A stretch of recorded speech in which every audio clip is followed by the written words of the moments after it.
discussions, which a long discussion on the sloka number 16 of the 6th chapter of Bhagavad Gita.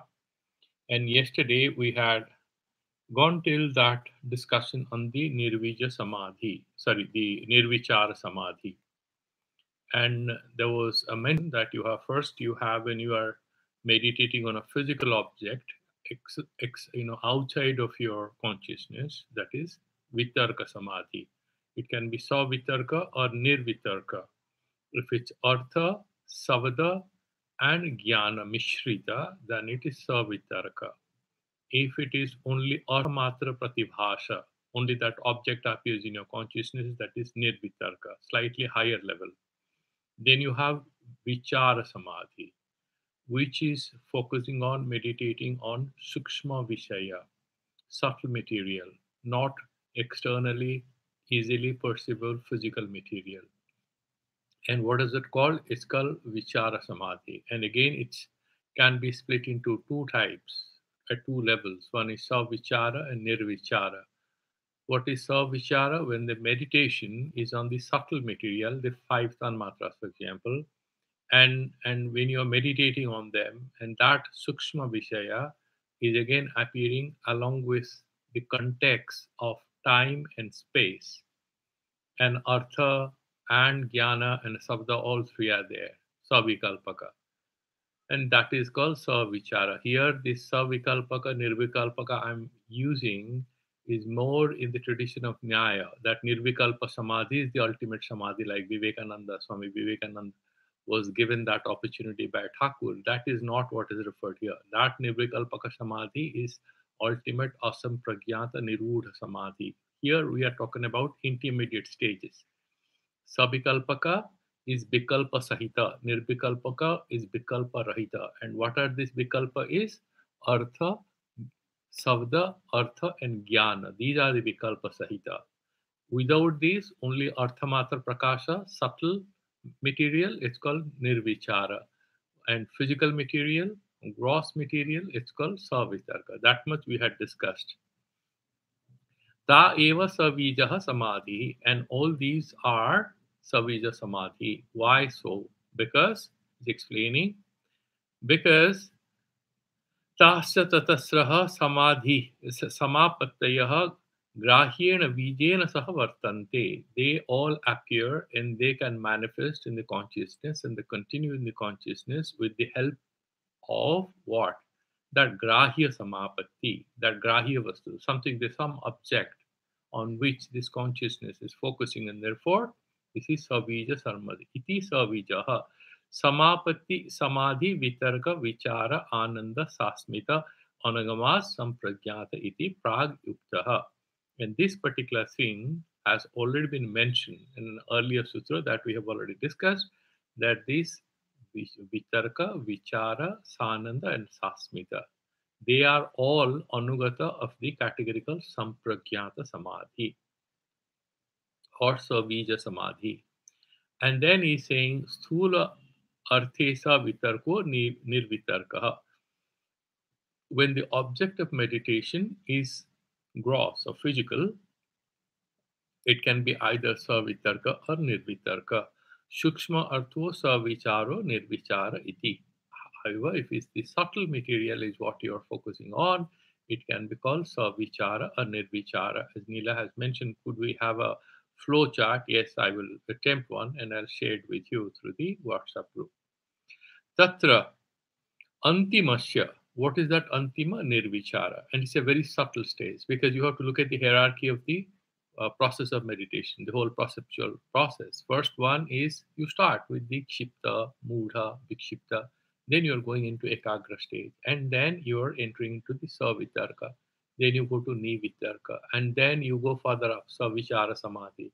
The subtle material, subtle physical elements that you are meditating on. Then you go to the subtle physical without name and form, without any kind of prakarata, typology, without the context of time and space. So very subtle, sharp consciousness is meditating. That fourth stage is called Nirvichara. And there are special results if you can go to that stage. And that is what is discussed today. Atra Tatra antimasya falamuchyate. Antimasya kasya nirvicharasya falamuchyate. Nirvichara vaisharadye adhyatma prasadaha. So that is the sloka number 47 in the Samadhi Pada. He's saying Sthula Vishayatve Tulyepi Savitarkam Savdartha Jnana Vikalpa Sankirnam Apeksha. So even though the Savichara and Nirvichara, Savitarka and Nirvitarka, okay, all they have some object. And in between Savitarka and Nirvitarka, what is the object? Sthula Vishaya, gross physical, right? However, gross physical with the name, the object, as well as the jnana. Like, for example, I meditate on the cow. If you are meditating on the cow and thinking about its cowness and the milk that it gives and its qualities and everything, that is Savitarka. Only meditate on the cow, dropping the name and the memory of what it can produce, how it can help you or harm you, all that is dropped. Only Arthamata Prakashanam, that is Nirvitarka. That's what it's explaining. Sthula Vishayatve Tulyepi Savitarka. शब्दार्थ ज्ञान विकल्प संकीर्णम अपेक्षा तद्रहितस्य निर्विकल्पक रूपस्य निर्वितकस्य प्राधान्यम. So what he's saying is, even though the gross physical remains the object of meditation, the first one is actually not so subtle, the savitarka. Whereas compared to this, because you have Sabda, Artha, and Jnana, all these three are kind of mixed up and present in that meditation. If you remove Sabda and Jnana, only Arthamatra Prakashanam, Tadrahitasya, when Sabda, Artha, and Jnana, these three together are present in the memory or the meditation, remove them. Nirvikalpasya Rupasya, only that Arthamatra Prakashanam, Nirvitarkasya Pradhanyam, that is superior, that is more powerful. Then, Tataha Sukshma Vishayasya Savikalpa Pratibhasa Rupasya Savicharasya. Similarly, if you look at Sukshma Vishaya, subtle physical, that is you are focusing on. It is subtle material, subtle physical, and then you are taking into account while meditating the time, the place, and is Savda and Jnana and Artha, all of them. Then it is Savikalpaka Pratibhasa Rupasya Savicharasya. And then you move further. That is, so compared to Nirvitarka, what is more pradhana or important or subtle? Savichara and Tataha. Then even go further. Tatopi Sukshma Vishayasya Nirvikalpa Pratibhasa Rupasya Nirvicharasya Pradhanyam. So compared to Savichara, even a most subtle stage is one which is described as Nirvichara. In that stage, you are just meditating on the subtle physical without thinking about the name or the qualities or the dharma or anything. Only dharmi, that particular very object, is apparent or appearing in your consciousness without even bringing in the contextuality of time and space. Just imagine you are meditating on the galaxy, then you are not meditating on the galaxy here and now. You're just meditating on the galaxy, that very reality is sukshma, galaxy is sthula. But if you're, say, imagining you're meditating on the hydrogen atom, then you are not associating with anything else but just the atom, if you can at all. That is called nirvicharasya pradhanyam. It is superior. Tatra purveshang trayanam nirvichara अर्थात अर्थत्वात् निर्विचार फलेन एव फलवत्वं निर्विचारस्य तु प्रकृष्टाभ्यासबलाद् वैशारद्ये रजस्तमो अनभिभूत सत्व उद्रेके सति आध्यात्म प्रसादः क्लेशवासनारहितस्य चित्तस्य भूतार्थविषयः क्रम अनुनोरोधि स्फुटः प्रज्ञालोकः प्रादुर्भवति. So he has already jumbled a lot of things and packed them into just one sentence, and we'll have to break them part by part to grasp what he's saying. So he's saying before the Nirvichara Samadhi, which is a very subtle meditation, what are the three that you have already graduated from? Savitarka, Nirvitarka, and Savichara. These three you have already graduated from. Okay? And he's saying that these sadhanas do not have any results of their own. These sadhanas you do to get the result of the Nirvichara Samadhi, because that alone is important. If you get some result out of it, that you can attribute the sadhanas you have earlier done, you can attribute to that particular thing. So let's take an example, small example. You want to sit and do some puja. And if you do sankalpa and do some puja, you'll get some results. But what about taking a bath in the morning and then cleaning that room and organizing the clothes properly in your almirah, because suddenly you decided that I must take this cleanest dhoti and wear it before my puja or my prayer. But then you found that your almirah, your cupboard, where you're keeping all your dresses and all, is a bit, wardrobe is a bit confused. It's a little messy. So you start arranging it properly. Okay.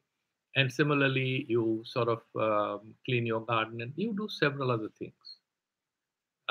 Do they have any phala which is related to the puja? No.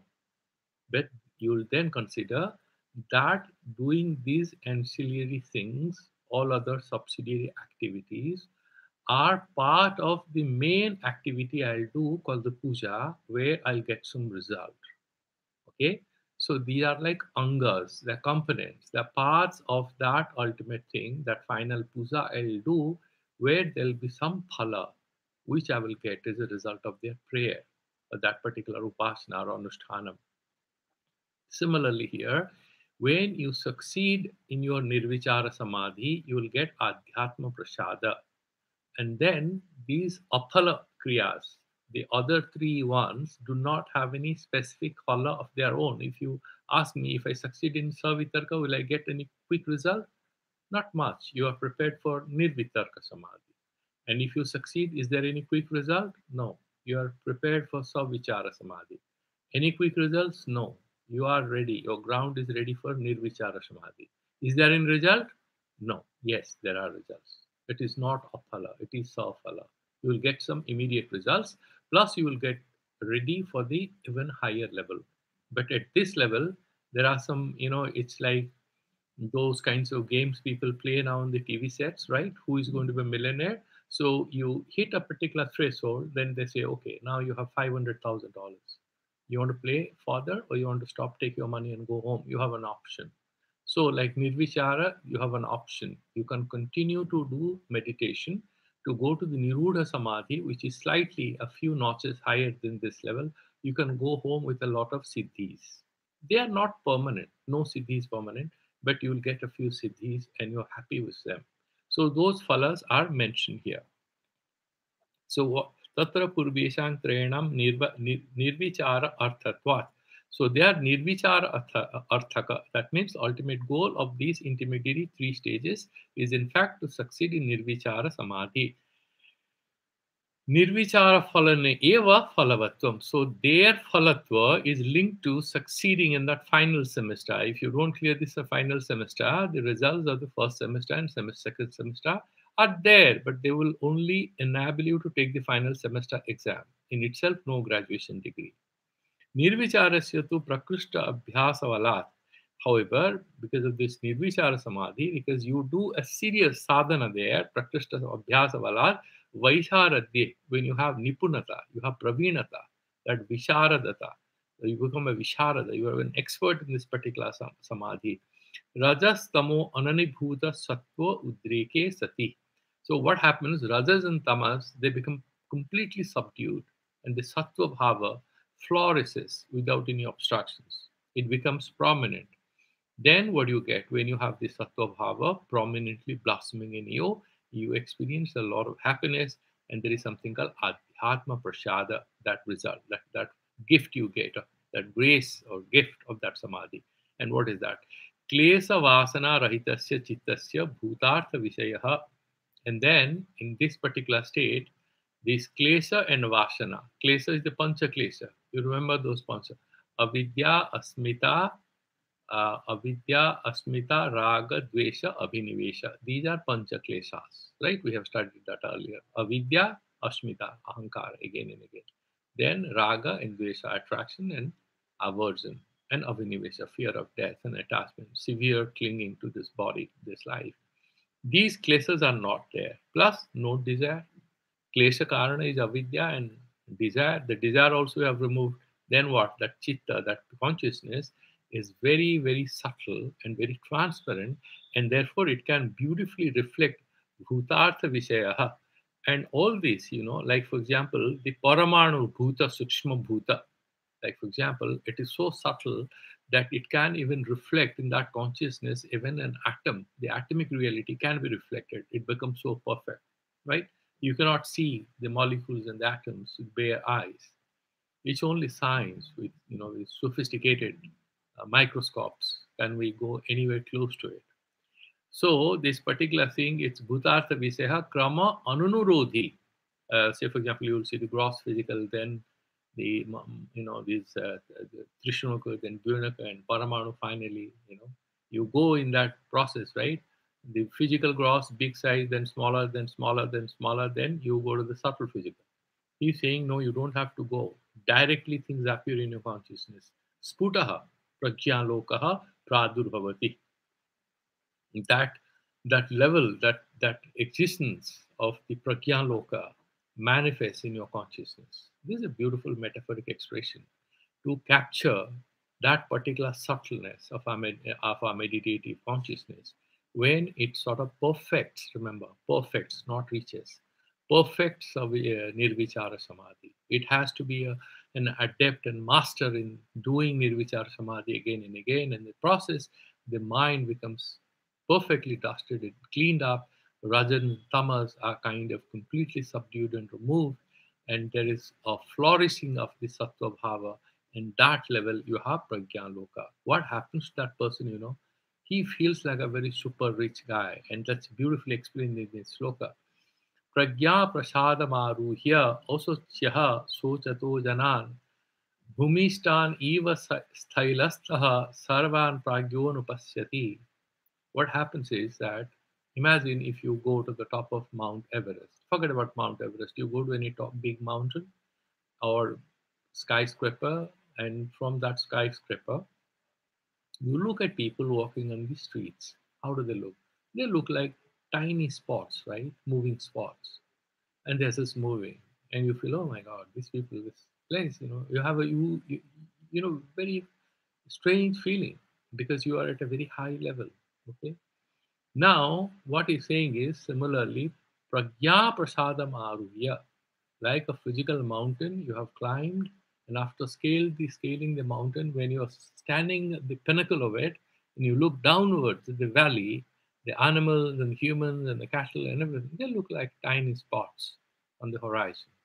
Same way, when that pragya prasada rupa Parvatam Aruhya, when you have climbed to the pinnacle of that consciousness of Pragya Prasada, the grace of your purity of consciousness, then you look at everyone because you are experiencing great happiness because of the fuller blossoming of Sattva Bhava in you. You're in an extremely happy state. What happens if you're very rich? You look at others, you feel great compassion. Same way, this fellow who is a pinnacle of his subtle consciousness, he looks at everyone and he thinks everybody is very unhappy because he is beyond greed and unhappiness because his mind is no more limited. He has scaled a very high level of consciousness and therefore he has great compassion and is feeling very sad about others. Okay, like Mahatma Buddha said, I'm ready to hang around here till the last guy is liberated. Why? Sunyata karuna garbham. That's what Nagarjuna said. When you attain that ultimate level of that emptiness, that great purity of consciousness, then you universally feel compassionate and love for all because you see everybody is kind of full of a lot of problems and you can see them. You can see that sadness so clearly. And because even though you may be a poor person, you have that feeling of abundance, the abundance of happiness and glorious peace within. You feel everybody so unhappy and you want to help them. You remember there was the story about Thakur after he had a few realizations. He climbed to the top of that Dakshineshwar temple and started shouting, all the wealth is here. Why didn't you come here? I want to give it to you. I've just found it, what it is. Just imagine. A lot of people thought maybe it's arrogance, spiritual arrogance, or was it his madness? A lot of people thought he was a mad guy. A lot of modern psychologists are kind of trying to interpret Ramakrishna's mystical bhavavesha as kind of madness. These are fits, hysterical fits, some people can say.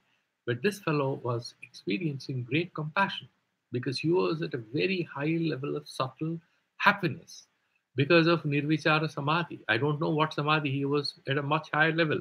But what Shastra says, and there is proof of this, that you feel great peace within and you emanate love and compassion when you reach that level of Nirvichara Adhyatma Prasada. The agonies run away from you. You don't have to stop them. When we are at a dusty and a very complicated consciousness, the agonies just hang around us like our dear friends. They can't leave us. This raga, dvesha, and fear and suspicion, these are the friends we are hanging around with at a lower level of consciousness. When we go very high up, they'll just run away. They have no place. They don't want that kind of the energy, the fierce light of that consciousness drives these emotions away. They abandon us. Who is with us? This one pure good guy, that sattva, that is with us. Ritambara tatra pragya, at that stage, one's wisdom or pragya is ritambara.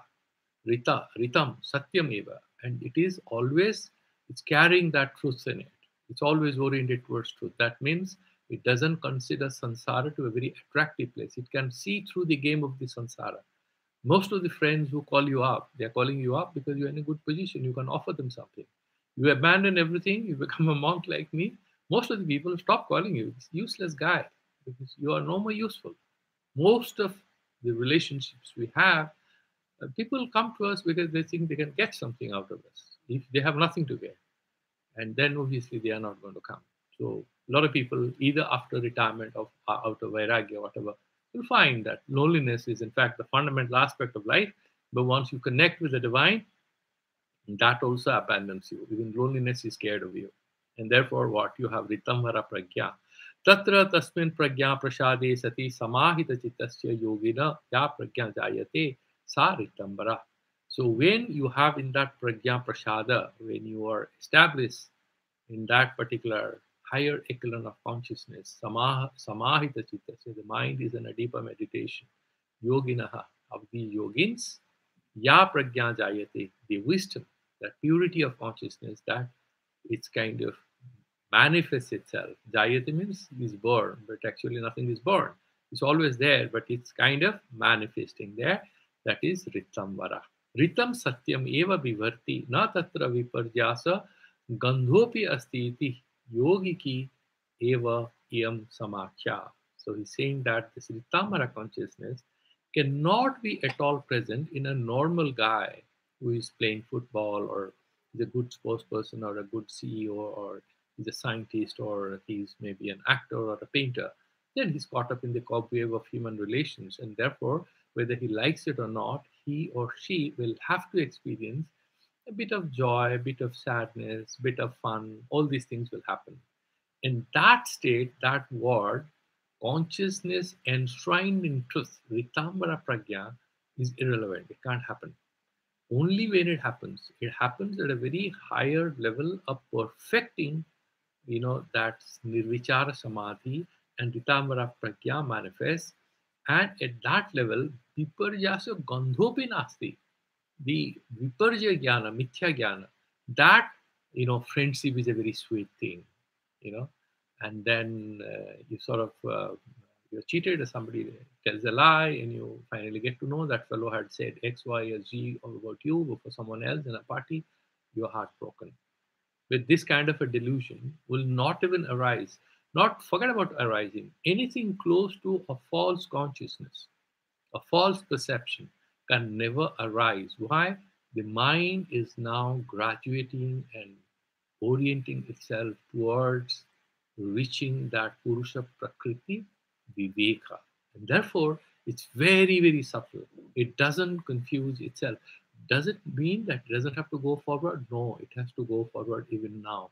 That we will see as we go forward in the following sentences. Viparjasa gandhopi nasti iti yogi ki eva iyam samakhya. This sangya, this definition of that consciousness, called Ritamara Pragya, is a yogi ki sangya.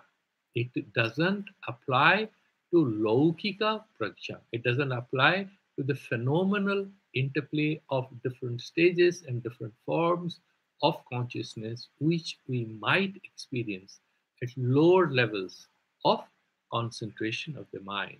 This is an extremely high and a subtle level of concentration, and this is a yogi ki eva samakhya. You cannot use that. Even though we have a monk in India, there was a lady monk, right, called Sadhi Ritambara or something, who was a leader, and she's still a leader, but happily she has left the communal politics behind. She has become a lady who is kind of taking care of children and establishing a lot of cow sheds, which is fine. So, sacha uttama yoga, and therefore this particular yogic sthiti, a Ritambara Prakya, is a very high level of meditation, and it's a beautiful thing. Tathacha uttama yoga, and that is what we should all aspire for.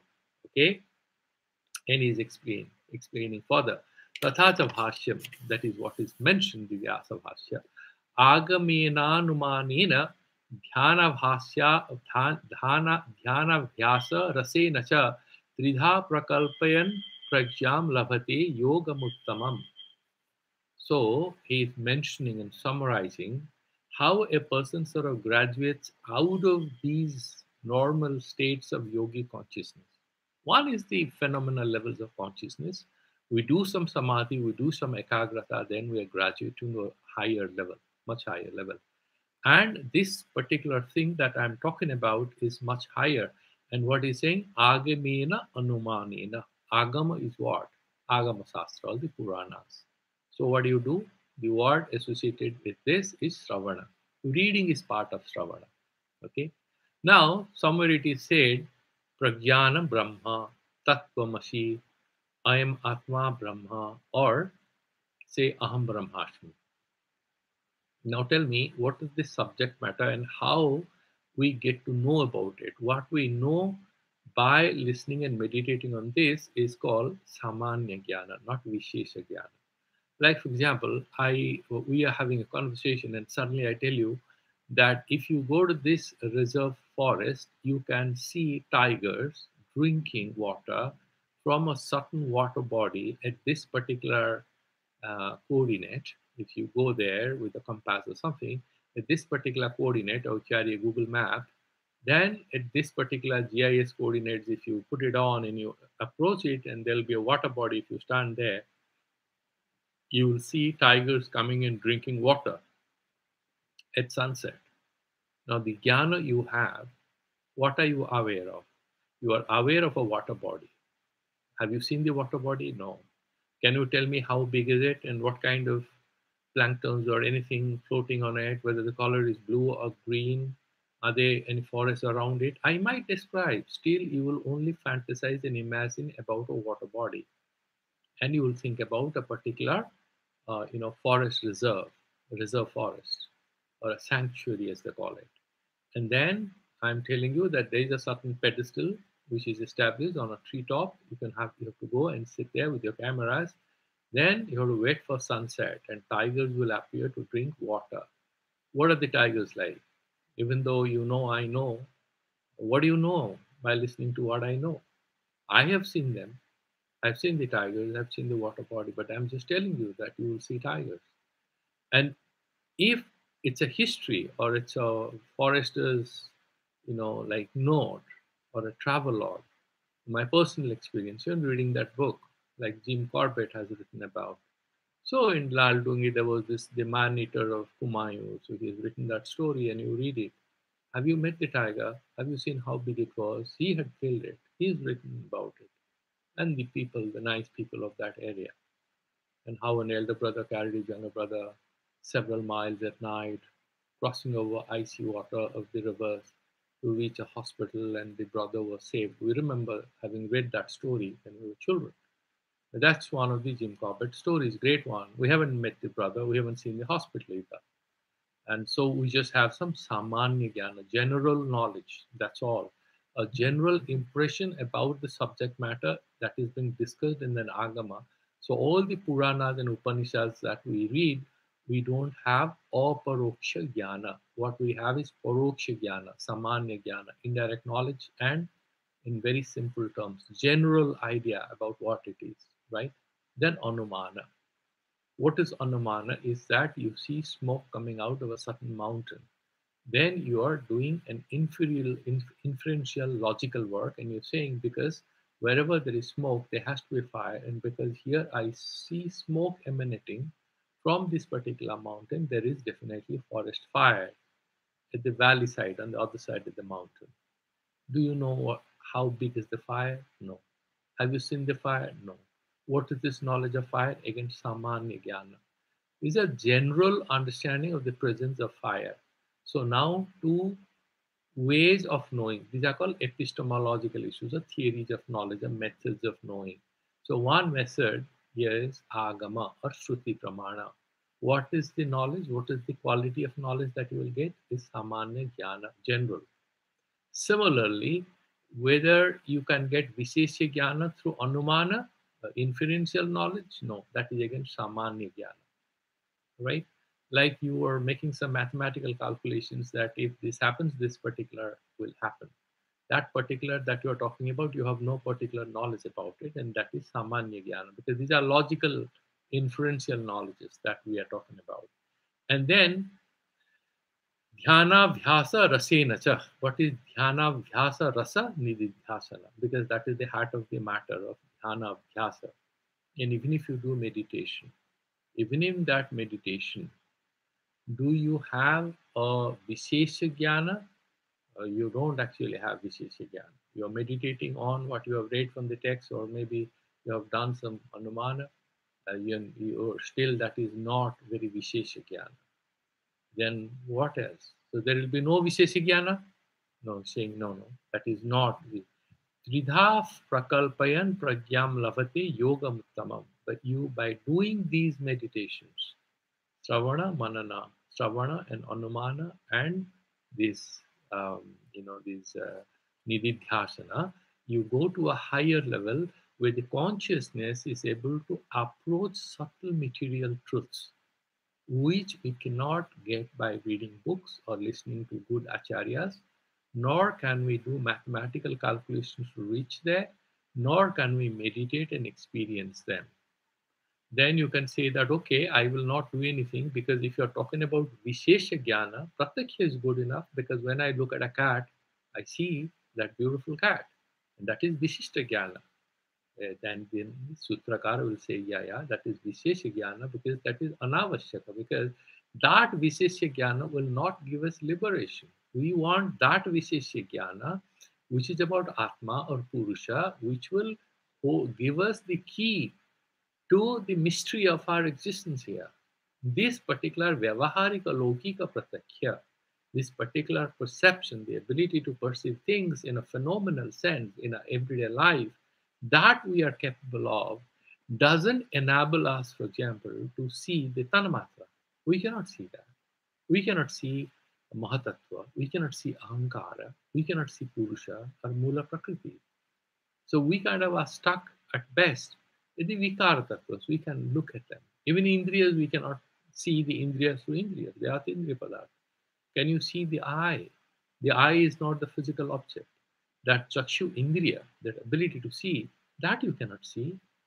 You can see this particular thing called nose, but the Grahana Sakti, that Indriya, Grhanendriya, you cannot see that. You cannot smell it.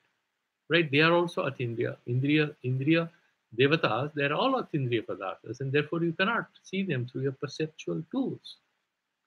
And therefore he's saying, no, Visishta Jnana or special knowledge of specific subtle truths is possible, but not through the Laukika Pratyaksha or the normal perception, or through Agama, that means reading of the scriptures, or through logical inferencing, logical work, or through meditation itself. This normal meditation, also Nididhyasana, will also not enable us to reach there. Then what do? Then you are nowhere. He's saying no. He's saying Satu Srutanavana Pragya Vyam Anya Visaya Visesarthatvat. That particular Purusha Viveka Khyati, that higher level that you are meditating on, you are aspiring for, that is Anya Visaya, that is a different subject matter, which you cannot reach through Lokika Pratyakya, the phenomenal perception, or through Agama, that is scriptural knowledge, or through logical inferential knowledge, or through sitting and meditating. Okay, not possible. Then what do you do? Nahi visheshana saha kasyachit sabdasya sangatir grahitum shakyate. So if somebody, the same thing that I said, if I say elephant, so what are you aware of? What comes to your mind? The general characteristics of an elephant, a big dark animal with a trunk, four, you know, pillar-like legs, and there's a small tail, and then it's a very quiet animal. It can get a little fierce once in a while. These are the things coming to your mind. Is there any particular elephant coming to your mind? No. And therefore, there is the sabda in itself cannot produce knowledge which is vishishta, which is a specific knowledge. Tathanumanam samanya visam eva. And similarly, any kind of inferencing or inductive knowledge, okay, that you do through logical work, you cannot have any detailed knowledge of. Nahi visheshana saha kaschichid vyapti gahetum sakyate. So if you, vyapti is what? This anumana pramana, right? Yatra dhumaha tatatra bandhi. Wherever there is smoke, there is fire. Now, Dhumavan ayam parvataha. You look at a mountain and there is fire in it, and therefore you are saying, therefore there is fire. This fire that you are inferencing, you are deriving from your knowledge of the smoke, this particular conclusion you're deriving will be about fire in general. It will not be about fire in the kitchen, it will not be about fire in the Jagyakunda or fire in the pyre when a person is cremated. You do not know from where that fire is coming. Is it kitchen fire? Is there a yajna going on? Is there a forest fire? Or somebody is being cremated? That you cannot have any knowledge of. So these are samanyam eva.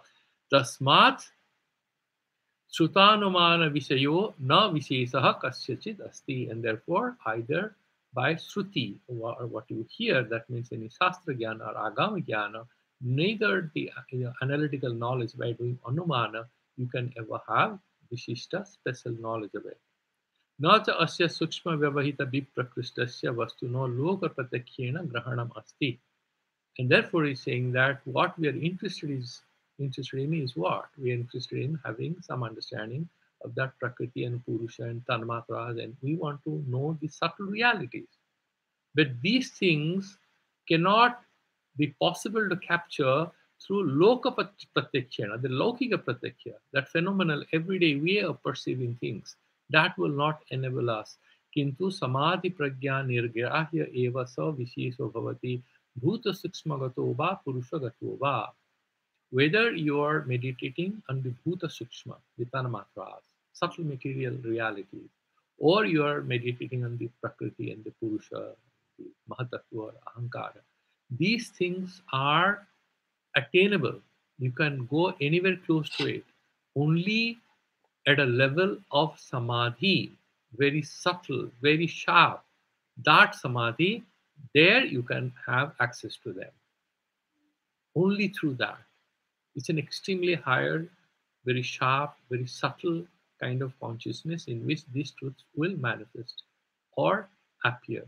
Tasmin nirvichara vaisharadya samudbhavayam srutanumana vilekshanayam. So when you perfect that nirvichara samadhi, which is different from what you experience as a result of what reading agama or doing anumana or even doing nididhyasana, this nirvichara samadhi is much superior to these. Is Shruti and Anumana Vilakshana, different from that. Sukshma Vyavahita Viprakrista Sarva Vishesa, and then Vyavahita. It's like there is something beyond the wall. Our eyes can't see it. Similarly, what is beyond the visibility range? The paramanus, the atoms. We are the nucleus, for example, or the neutrons or the protons. Our eyes can't see them. And similarly, Viprakrista, extremely superfine. So how do you know it's not here? So either it is obstructed or it's too far away. Viprakrishtasya vishesa vishaya visayayam Ritambharayam eva pragyayam yogina mahan prayatna astheya ityarthaha. And therefore, if you want to actually have a grasp of these subtle realities and go anywhere close to it, you have to establish yourself in Ritamvarayam Pragyayam. You have to establish yourself in the Ritamvara Pragya. Now there is a doubt, and we will finish discussion about the doubt and we keep it here. Nanu Kshipta Mura Vikshipta Akhya Vikshipta Akhya Vyuthana Sanskaranam Ekagratayam Api Savitarka Nirvitarka Savichara Savicharajanam Sanskaranam Sadbhavat Te Tehi Valyamanasya or Chalyamanasya. Okay? Teis Chalyamanasya Chittasya Katham Nirvichara Vaisaradya Purvaka Adhyatma Prasada Labhyam Ritambara Pragya Pratishtita Syad. The student, very intelligent guy, what he's saying is like this. He's saying, sir, you're saying that he'll have access to the subtle realities if he reaches that nirvichara samadhi and perfects it and attains what we call ritamhara prajna, where false fears of false knowledge is removed. So he's ever established in truth. Fine. But what has he come through? He has passed through what? Savitarka.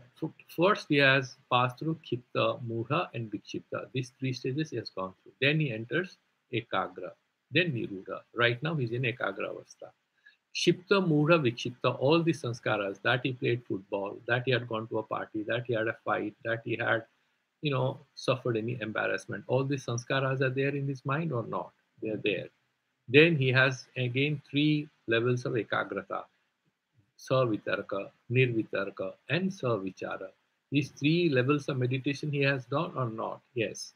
The sanskaras, memories will be there or not? Yes. Then you are now saying it's like there is a person. This is a question. A lot of people people ask, right? So if somebody who is trying to say marry a little late in life and he meets somebody, what is the question he's saying? You had any relationships? No, yes, now I'm free from it. Okay. But are you sure that these relationships that you had in the past are not going to affect the relationship? That fear will be always there. If that fellow, for example, is already married, she was married, maybe a couple of children, one phone call. She'll say, no, I'll respect this relationship. However, once in a while, if my child calls me up, I have to go. That's how they deal with it. Those who remarry, isn't it? Now the student is asking, how is it possible that a person reaches the nirvichara stage and he perfects it, and then he becomes ritamvara pragya, and purva viparja sanskara is where they are still in his, what do you call it? In his locker. In the locker of subconscious, they are all hiding there. How can you say that he has no false consciousness? He will not have any appearance of any falsity in his consciousness. The locker room is there. And in the locker room, you will be hiding all the sanskaras of the previous levels of consciousness, of the Kshipta, Mudha, Vikshipta, Vitarka, Savitarka, Nirvitarka, and Savichara. There are already three Ekagra stages and three normal Vikshipta stages. They scattered Vyuthana Dasa, where his mind was jumping around. He was having a lot of relationships. And maybe he has a lot of money. Maybe he has a lot of fears that the money he may lose or somebody is trying to grab it. How can he suddenly become a Ritamara Pragya Samparna? Then Bhagavan is explaining, Tata aha, Tajjaha sanskaro anya sanskara prativandhi. Beautiful sloka, 150. The 50th sutra of the Samadhipada. What Patanjali says is, it's a beautiful stage. Once you enter into a new marriage, this new marriage becomes a prativandhaka of that fellow of wasting time thinking about his past relationships. That is why he remarries. There is a confidence in the other person also. He or she accepts this fellow because he knows the burden of the new relationship and the privileges of the new relationship. will be a pratibandhaka of the previous past sanskaras, isn't it? Like, for example, you entered the university. Okay, you still may have a few friends of your undergraduate days, but the syllabus and other things, you're no more getting up early in the morning to do the math lessons, whatever you are done in class 9th or 10th. When you are already in plus 2, you're not doing the plus 2 level maths and sciences and preparing that you did, all the preparations you did for the IITs or any kind of medical or any tests or SAT or GMAT, when you're already writing your PhD thesis. No, these things are gone. The agony, the anxiety, everything is gone. Similarly, he's saying that tat jaha, tat means ritambara, pragya jaha. So, as a result of ritambara pragya, the consciousness and the benefits and the privileges associated with it, that you experience, that becomes sanskara. Tat jaha sanskara. The sanskara, the new impression that are forming in your consciousness. Once you reach that perfection of the Nirvichara Samadhi, Anya Sanskara Pratibandhi, they become obstructions of the Purva Sanskaras. And what is a Pratibandha?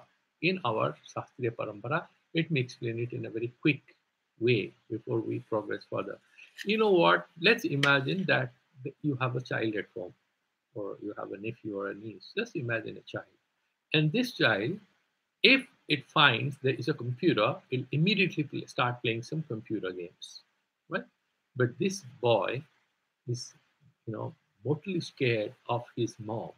Generally, all the children are scared of their moms because mom is the one who is the greatest provider. From morning to night, she provides everything. So some children are scared of their pop, some children are very scared of their mom. So imagine this boy is scared of the mama because he'll shout. He's unforgiving. Then he's troubling his grandfather or uncle or aunt, or anyone says, no, no, I want to play computers. They are kind of pressurizing him. Okay, okay, we've had enough of it. Now let's have breakfast. Let's have dinner. Let's dress up. Let's go and watch that show. Let's do a bit of homework. No, he doesn't want to do anything. He's free. Suddenly there's the calling bell. And who enters the house? This adversary, the mother or the dad. He or she enters the house. What does the boy do? He runs away from the computer and he opens the book and he behaves as if he's the best boy on earth, right? He's trying to impress them. And the computer is there or not? Yes, it is there. He knows how to play the computer games or not? Yes. But he's not doing it. The conditions for that game to happen are there. The causes are there. The computer is there. There is electricity. He is physically good. He has no disease. He can go to the keyboard. It's a matter of few feet only. He doesn't go. He behaves that computer doesn't even exist, and he's only looking at his books. The pratibandhaka, this father or the mother who is a pratibandhaka, enters the room, and therefore, even though the conditions for that particular sanskara vritti to happen is already there, they are present. However, that boy cannot do anything because the mother or the dad is standing close by. So he is very nice boy, nicest boy on earth. He's doing his homework, impressing the father or the mother. Same way, once Ritambara Pragya manifests itself, is present there, these little idiots, the Purva Sanskaras, they are into hiding. They will not come in front of Ritambara Pragya. Why? Too subtle, too powerful, and too sattvic, and it's a perfect, exalted state of happiness. Once it has manifested, all sanskaras run away. Like when the exam consciousness, if you remember, used to manifest in our consciousness, all other sanskaras like cricket match or friends or badminton in the afternoon, these sanskaras used to run away, right? Because that exam consciousness has appeared. All other, that is the biggest pratibandhaka of any frolicking around, any fun or anything, right? Similarly, here, taya ritam varaya pragya janito yah sanskara saha tattva visayaya pragya janitattvena valavatvat anya, right? All the other, because it's so powerful. Vatvat anyan, bhuthana jan, right? And samadhi jan sta. There are certain sanskara born out of the Dithana consciousness, which is all over the place, scattered consciousness. What are these three? Shipta, Mudha, and Vikshipta. The sanskara is associated with those two stages, and or he's saying Samadhi Jansya. What is that? First early three. Savitarka, Nirvitarka, And the third one is what? Savitarka, Nirvitarka, and the third one is Savichara. And as a result of that, whatever sanskaras are created, they run away. Sanskaran, atattva vishaya prajna janitatvena. They are not tattva vishayaka. What is that tattva? Tattva padartha is Purusha. Purusha Prakriti Bheda Jnana. You have to have that viveka. But that is the tattva about which these particular sanskaras that we have experienced at a lower level of consciousness, either in Vyuthana dasa or Samadhi dasa. Samadhi word is common here. The earlier stages are Samadhi, Sampragyata Samadhi, Asampragyata Samadhi. Everywhere the Samadhi word is there. Samahita Chitta, much better. Ekagra Chitta, different from Vyuthana, Vyuthita Chitta. So what happens is sanskara atattva vishaya prajna janitatvena durvalan. They are weaker because what is the hidden secret of the power? Proximity to tattva jnana. Like in the power circuits, the one who is closer to the CEO, or one is closer to the president in the company or organization is very powerful. Similar in political parties, if the boss knows you, you're very powerful. Similarly, in the yogic sciences, whatever is closer to tattva jnana is a powerful state of existence. And therefore, the Sritambara prajna is much more forceful and powerful compared to the lower levels of consciousness. Then Durvalan Pratibadhanati Swakarya Shayaman Swakaryaksha Man Karoti Nasayati Va. So Swakarya Man is what? There are two schools of thought in Sankhya and Nyaya. Sankhya is what? Satkaryavada. Karya Satya Karana Sattvam. If there is a result, there's something caused. The causal element is definitely present. How do we explain it? If you have curd, I can presume that you had milk. Otherwise, where curd will come? If there's a golden necklace, gold has to be there. Right? Now, what they will do, the Pratibadhanati, the Pratibandhaka, what it can do, can it destroy them? Nothing can be destroyed in Sankhya. But it can have Karana Layavastha. Like the necklace is destroyed. Was it meant? It has become gold. The necklace will not become ash or mortar or stone. It will become gold only. And when it is a necklace, is it any different from gold? No, it is gold only. So therefore, the Karya Rupa is only metamorphosis of the Karana Rupa. The causal thing has metamorphosed into the effect. The effect will go back to the causal state. So when you have the Pratibandhakas, when you have this obstruction in the form of what? Ritambhara Pragya, that wisdom thing which is there, then all other sanskaras which were there will go back to their karanas. What is the karana? Those dhyanas. So when the mind again descends back to those stages, they will again manifest. Till the mind doesn't descend back to those stages, they cannot appear because they become karana lina. They dissolve in their own causes. Okay? And nasayativa, or it sort of destroys them if you are talking about the Nyaya philosophy, because Nyaya is asat karyavada. So the ghata and clay and the pot are two different things for the Nyayika. For Sankhya, this is one thing. The clay, in clay was pot hiding. The pot was in hiding in clay. The clay, you give it a shape and you dry it, it becomes pot in your words. But it is clay only. It has kind of metamorphosed into a pot. So for Nyaya, pot is a different thing. So it will destroy the pot. For Sankhya, it will go back to the clay state, or it will become Karana Rupa. For Nyaya, it is destroyed. That's what I'm saying. Swakaryaman karoti nasayati va. Tesham sanskaranam avivavat tat prabhavaha pratyaya na bhavanti. So because of these particular sanskaras, avivava. What is avivava? Anavibhava. That means superimposed, hidden, right? So like the boy cannot express his desire to play with computer when the dad is standing or mom is standing. Similarly, they are defeated. And therefore he is saying pratyaya na bhavanti. So these sanskaras again don't appear. Tataha samadhi upatisthate, and therefore this nirvichara samadhi sort of happens. Tataha samadhigya pragya. Then that particular samadhi rupa ka pragya wisdom manifests. Tataha pragya krataha sanskara iti nabo navaha sanskara asayo vartate. Then what happens is it's like a cyclical process. There is a nirvichara samadhi, And there is a sanskara of the samadhi, which is a particular ritamhara pragya. And as a result of that ritamhara pragya, again samadhi gets reinforced, and then this new cyclical process starts. Tatasta sanskara iti. So is it the end of the road? No, no, it is not the end of the road. You have to ascend further from this stage to be able to have the beautiful experience of liberation, which is at Viveki Khyati, and we will reach there.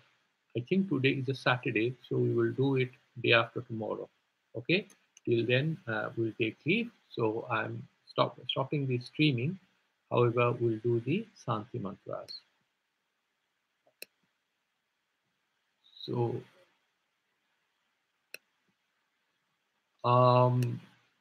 anyone has